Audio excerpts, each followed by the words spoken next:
नदी किनारे एक गांव था। एक नाविक नाव से गांव वालों को पार ले जाता और वहां से वापस लाता था। इसी नदी पर लकड़ियों की एक पगडंडी बनी हुई थी, पर वह इतनी संकरी और कमजोर थी कि पैर रखते ही हिलने लगती। इस पर संतुलन बनाए रखना बहुत कठिन था, इसलिए कोई भी व्यक्ति उस पगडंडी का इस्तेमाल नहीं करता था। गांव का सेठ और नौकर किसी काम से नाव में बैठकर नदी के इस पार गए।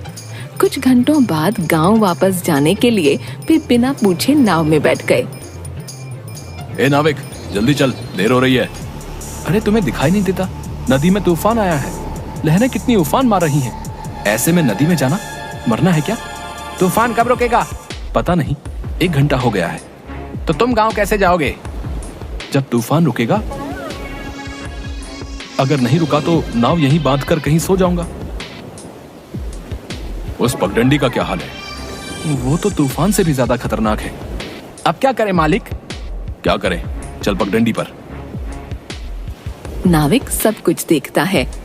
कुछ कदमों की दूरी पर नदी को पार करने के लिए सेठ और नौकर पगडंडी के पास खड़े होकर। पहले तू चल। न मालिक, पहले आप चलो। मुझे तैरना नहीं आता, तो पहले तू ही चलेगा। मुझे भी तैरना नहीं आता। अबे चलता है कि नहीं, वरना तुझे आज ही निकाल दूंगा। ओम नमः शिवाय, ओम नमः शिवाय। बोलते हुए पगडंडी पर पैर रखता है। वह झट से साइड वाली रस्सी को पकड़कर पगडंडी के बीच में पैर रखकर संतुलन बनाता हुआ कदम आगे बढ़ाता है। सेठ जैसे ही पगडंडी पर चढ़ता है, वो झूले की तरह तेज हिलने लगी। दोनों घबरा जाते हैं। मालिक, बीच में जाओ वरना दोनों गिर जाएंगे। सेठ किसी तरह पगडंडी के बीच में खड़ा होकर संतुलन बनाता है। दोनों धीरे धीरे एक एक कदम बढ़ाते हुए नदी के बीच में पहुंचे तो सामने गांव की ओर से एक मजदूर आता दिखाई दिया। उसने एक हाथ से सिर पर लकड़ियों का गट्ठर पकड़ा हुआ था और दूसरे हाथ से पगडंडी की रस्सी। हे भगवान, अब ये कौन आ रहा है? वैसे तो इस पर कोई नहीं आता, अब जाने ये कौन भला है। पगडंडी पर वे आमने सामने आ जाते हैं। हे भाई, थोड़ा साइड हटो, निकल जाने दो भैया। अरे इतनी मुश्किल से तो यहाँ तक आए हैं। ये पगडंडी इतनी सकरी है, जगह दिख रही है। सेठ जी, आप और ये थोड़ा टेढ़ा हो जाओ तो मैं निकल जाऊंगा। मुझे बाजार जाना है, देर हो रही है। नौकर थोड़ा टेढ़ा होने के लिए कदम उठाता है कि पगडंडी हिलने लगती है और सेठ अपना संतुलन खो देता है। वो नीचे बैठकर स्वयं को गिरने से बचाता है। ओ भाई, तुम हमें निकलने दो। मजदूर मुश्किल से दाईं ओर थोड़ा तिरछा खड़ा हो जाता है। तुम लोग निकल जाओ भैया। परंतु न नौकर न ही सेठ बाईं ओर संतुलन बना पाते हैं। तुम वापस जाओ, पहले हमें उस पार जाने दो, उसके बाद आना। भैया, मुझे मेरी ये लकड़ियाँ कैसे भी उस पार ले जानी है, वरना मेरी मजदूरी मारी जाएगी भैया। हाँ, नदी के तूफान और तुम्हारे चक्कर में पहले ही देर हो रही भैया। देखो, बहस मत करो। अरे मेरी भी तो मजबूरी है, तो जान जोखिम में डालकर यहाँ से जा रहा हूँ। मालिक क्या करे? तुम लोग आगे नहीं चल पा रहे तो मेरे पीछे क्या आंखें लगी हैं जो मैं बोझ उठाकर वापस चला जाऊँ? है अब हम ना आगे जा सकते हैं ना पीछे। सेठ समझ गया कि ये ऐसे नहीं जाएगा। अच्छा, ऐसा करो, तुम उल्टे कदम चलो। मैं नदी पार करके तुम्हें तुम्हारी मजदूरी जितने रुपए दे दूंगा। इससे न तुम्हें कोई हर्जा होगा और न हमें। लकड़हारे को बात जच जाती है और वह एक एक करके कदम दर कदम पीछे चलता है। दूसरी ओर सेठ और नौकर आगे कदम बढ़ाते हुए नदी पार कर गांव की ओर आ जाते हैं। सेठ जी, रुपए दे दो। रुपए? कौन से रुपए?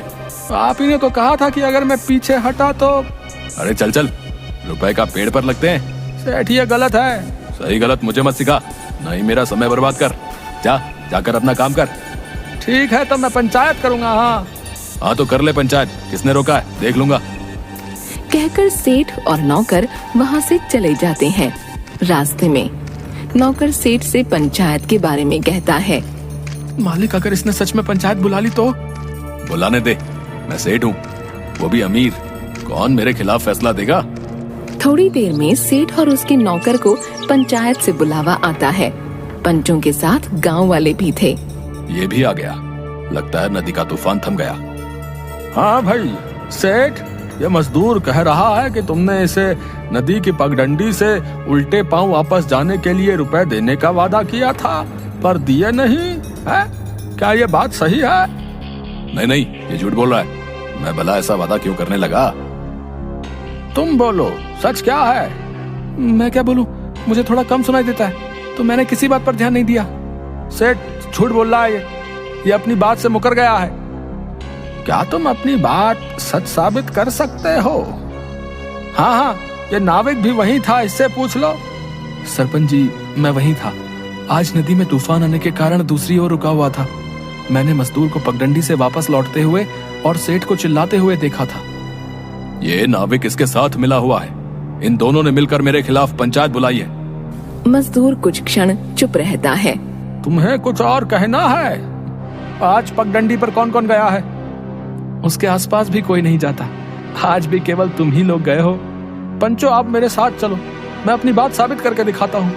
मजदूर सभी को नदी किनारे ले जाता है। वहाँ पगडंडी से थोड़ी दूरी पर वे रुक जाते हैं। पंचो, आप मेरी, सेठ और उसके नौकर की चप्पलें लेकर पगडंडी के किनारे रेत पर बने पैरों के निशान को नापिए। एक आदमी तीनों की चप्पलें लेकर निशानों पर रखता है। ये तुम तीनों के पैरों के निशान हैं। अब आप दूसरी ओर चलिए। पंचो, ये ऐसे ही समय बर्बाद कर रहा है। इसे अपनी बात रखने दो। सब नाव में बैठकर दूसरी ओर जाते हैं। एक आदमी पगडंडी के पास पड़ी रेत पर पड़े निशानों को चप्पलों से नाप कर कहता है, यहाँ तो केवल सेठ और उसके नौकर के पैरों के ही निशान हैं, इस मजदूर के नहीं। हाँ, क्योंकि मैं इस ओर पहुँचा ही नहीं। सेठ के कहने पर आधी पगडंडी से ही वापस चला गया। तो सीधी सी बात है, कोई जान जोखिम में डालकर आधे रास्ते से वापस क्यों जाएगा? तुमने कुछ तो कहा होगा इससे। झूठ बोलने से या मुकरने से कोई फायदा नहीं। अब इसे इसके रुपए दे दो। मैं कोई रुपए नहीं दूंगा और न ही इस पंचायत का फैसला मानूंगा। कर लो तुम्हें जो करना है। सेठ, सोच समझ कर बोलो, शायद तुम्हें पंचायत की ताकत पता नहीं है। सेठ उनकी बातें अनसुनी करके नौकर के साथ वहाँ से चला जाता है। 3-4 दिन तक सेठ का काम ठप पड़ा रहा। उसने सामान बाहर खुले में रखा देखा तो गुस्से में नौकर से पूछा, बारिश का मौसम है? अब तक सामान गोदाम में क्यों नहीं रखवाया? मजदूर नहीं आए। नहीं आएगा क्या मतलब? पैसे नहीं लेते? अगर बारिश आई और सामान खराब हो गया तो? मालिक, मैं क्या करूं? कोई मजदूर काम करने को तैयार नहीं। पंचायत ने मना किया होगा। सेठ को फिर किसी काम से नदी के उस पार जाना था। वह जैसे ही नाविक के पास गया, उसने मुंह फेर लिया। क्या हुआ? 2 गुना किराया दूंगा, चल। ना, पंचायत का हुक्म है। अच्छा, तो ये सब पंचायत का किया धरा है। पीछे से मजदूर सिर पर एक गट्ठर लिए आता है और चुपचाप नाव में बैठकर चला जाता है। सेठ दोनों को जाते देखता रह जाता है। सेठ यहाँ वहाँ देखता है और पगडंडी की ओर बढ़ जाता है। वह पगडंडी पर कदम रखता है तो वह जोर जोर से हिलने लगती है। साइड की रस्सी पकड़कर मुश्किल से संतुलन बनाकर वह आगे बढ़ता है। अचानक पगडंडी बीच में से टूट गई और सेठ नदी में गिर गया। डूबते हुए सेठ को देखकर मजदूर लकड़ियां छोड़कर नाव में से कूद गया और तैरते हुए सेठ के पास जाकर उसे संभाला। पीछे से नाविक भी नाव लेकर आ गया। दोनों ने सेठ को नाव में बिठाकर किनारे पहुंचाया। इसके बाद सेठ ने पंचायत में सबसे माफी मांगी। पंचो, मुझे माफ कर दो। मैं पंचायत की ताकत समझ गया हूँ। सेठ, तुम धन के लालच में अंधे हो चले थे। जिसके साथ तुमने छल किया, आज उसी ने तुम्हारी जान बचाई। भाई, मुझे माफ कर दो। मुझे अपनी गलती का एहसास हो गया है।